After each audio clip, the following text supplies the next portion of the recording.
अस्सलाम वालेकुम। तो सऊदी अरब के अंदर अगर आप हो तो ये वीडियो आप सभी लोगों के लिए बहुत ही इम्पोर्टेंट है। अगर आप भी सऊदी अरब में घूमना चाहते हो यानी कि सऊदी अरब में लोकल सफ़र करना चाहते हो तो ये वीडियो आप सभी लोगों के लिए इतना इम्पोर्टेंट है कि आप सभी लोग इस वीडियो को देखने के बाद में काफ़ी कन्फ्यूजन को दूर कर पाएंगे। दोस्तों, हमारा जो मेन मकसद वो है कि सऊदी अरब में जितनी भी जरूरी जानकारी है वो सभी जानकारी आप सभी लोगों तक पहुंच जाए। दोस्तों, अगर आप सऊदी अरब में लोकल टैक्सी से सफर करते हो तो टैक्सी का जो सिस्टम है वो अलग है, लेकिन अगर आप बस से सफर करते हो तो बस का सिस्टम भी अलग होगा।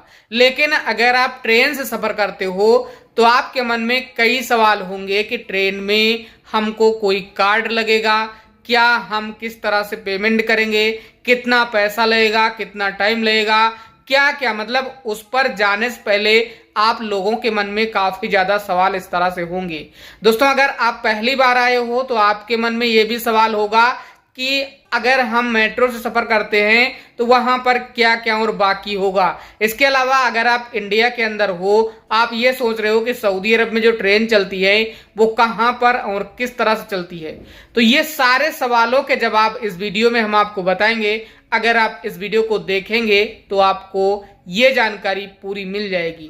तो अभी हम वीडियो स्टार्ट करते हैं, आपको बताते हैं किस तरह से क्या क्या होगा। दोस्तों, सऊदी अरब में अगर आप टैक्सी बुक करते हो तो सऊदी अरब में जो रूल्स बनाए गए हैं और जो रूल्स हैं उसके अनुसार आप कहीं भी उतर सकते हो, कहीं भी चढ़ सकते हो, इसमें कोई भी प्रॉब्लम नहीं है।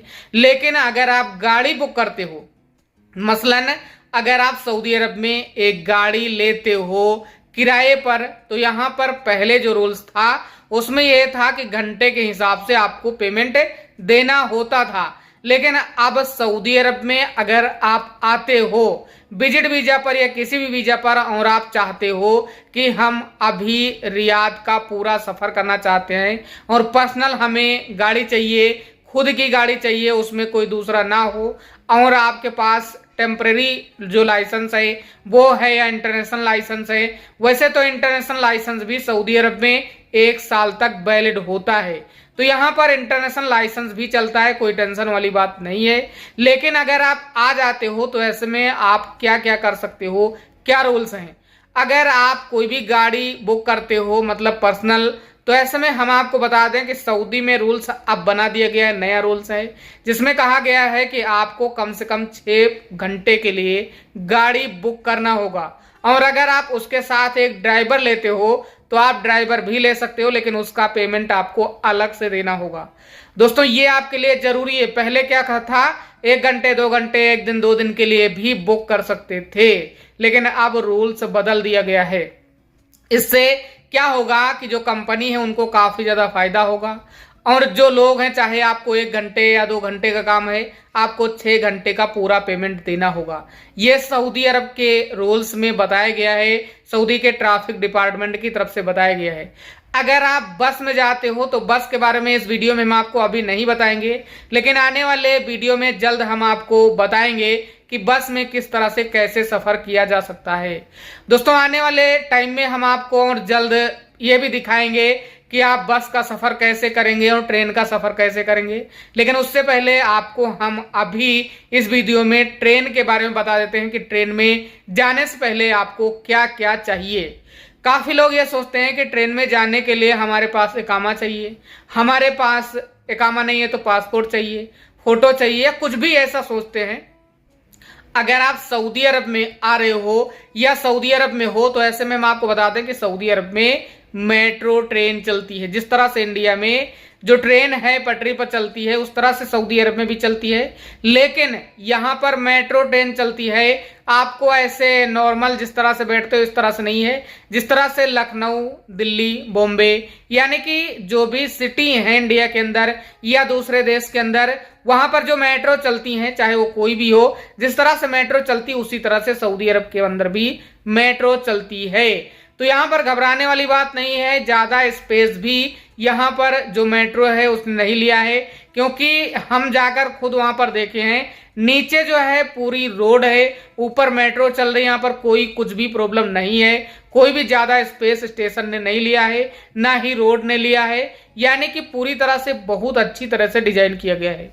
अब यहाँ पर आपको बताते हैं कि सऊदी अरब में अगर आप ट्रेन से सफर करते हो तो इसका क्या चार्ज होगा और किस तरह से पेमेंट कर सकते हो। दोस्तों, सऊदी अरब के अंदर अगर आप ट्रेन से सफर करते हो तो ऐसे में पहली बार अगर आप सफर करते हो तो यहां पर कुछ बातों पर आपको गौर करना है। सबसे जरूरी और इम्पोर्टेंट बात, आपके पास एक बैंक अकाउंट होना चाहिए और बैंक अकाउंट का जो कार्ड है, एटीएम कार्ड पर्सनल खुद का होना चाहिए। अगर आपके पास ये नहीं है तो आपको जो ट्रेन का सफर हो भारी पड़ सकता है। इसमें भारी क्या पड़ सकता है, ज्यादा भारी नहीं पड़ेगा।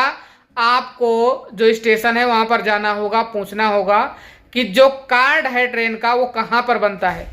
वैसे तो अगर आप कहीं भी किसी भी जगह कोई भी कंपनी या किसी भी संस्था में जाएंगे तो कार्ड बनता है और उसके जरिए ही आप एंट्री कर सकते हो, सऊदी अरब में हो या किसी भी देश में हो। अगर कोई बड़ी कंपनी है, छोटी छोटी कंपनियों में तो ज़्यादा वो नहीं होता है, लेकिन जहां पर सिक्योरिटी लगी हुई है वहां पर कार्ड बहुत ही इंपॉर्टेंट है। जैसे कि अगर आप कहीं भी किसी से मिलने के लिए जाते हो तो कंपनी के बाहर एक सिक्योरिटी गार्ड होता है, आपकी आईडी चेक करेगा, वैलिड अनवैलिड क्या है। इसके साथ आपको विजिटर्स का एक कार्ड भी देगा और आने के टाइम आपको जमा करना होगा। इसी तरह से आपको जो है मेट्रो का भी कार्ड लेना होगा और वो जो कार्ड है उसका जो प्राइस है वो भी आप सभी लोगों को जान लेना चाहिए। अगर आप पहली बार जा रहे हो तो आपको 10 रियाल का एक मेट्रो का कार्ड लेना पड़ेगा और उसके बाद में उसी कार्ड को आपको रिचार्ज करना होगा। फिर आप जो है जैसे ही एंट्री करेंगे तो यहाँ पर ऐसा नहीं सोचना कि आपका जो पैसा है वो यहाँ पर पहले कट जाएगा बाद में कट जाएगा। यहाँ पर कुछ टाइम भी पैसे कटने में लग सकते हैं, क्योंकि जो रूल्स है उसमें यह कहा गया है कि अगर आप ट्रेन से सफर करते हो तो यहाँ पर कुछ टाइम दिया गया है। लेकिन उससे पहले हम आपको पर्सनल बैंक अकाउंट के बारे में बता देते हैं। अगर आपका पर्सनल बैंक अकाउंट है तो आपको कार्ड बनवाने की जरूरत नहीं है, आप डायरेक्ट जाएं। अगर एकामा कोई देखेगा तो देखेगा, नहीं तो आपका सिर्फ कार्ड देखेगा और कार्ड बैंक का वैलिड होना चाहिए, मतलब बैंक का कार्ड वैलिड होना चाहिए। जैसे आप एंट्री करेंगे वहां पर स्कैन करेंगे, फिर आपका जो पैसा है वो कट जाएगा और ये जो मैसेज है वो आपको 24 घंटे, 12 घंटे, 10 घंटे, 2 घंटे, 4 घंटे बाद कभी भी आ सकता है या तुरंत भी बैंक से मैसेज आ सकता है कि आपका 4 रियाल कट चुका है।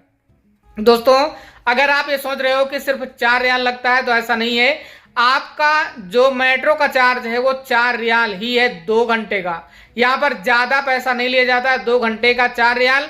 इसी तरह से अगर आप कार्ड यूज करते हो तो कार्ड में भी 4 रियाल 2 घंटे का, 4 रियाल आपको 2 घंटे का लगेगा। और उस बीच में अगर आप फिर रिटर्न आना चाहते हो उसी पैसे में तो आप आ सकते हो, लेकिन अगर आपका टाइम पूरा हो जाता है तो दोबारा आपको फिर वही 4 रियाल पेमेंट करना होगा। तो ये एक अच्छी सुविधा है सऊदी अरब के अंदर। बाकी ये सुविधा आपको कैसी लगी जरूर कमेंट बॉक्स के माध्यम से कमेंट करें। वीडियो देखने के लिए आपका बहुत बहुत धन्यवाद। आपका दिन शुभ हो।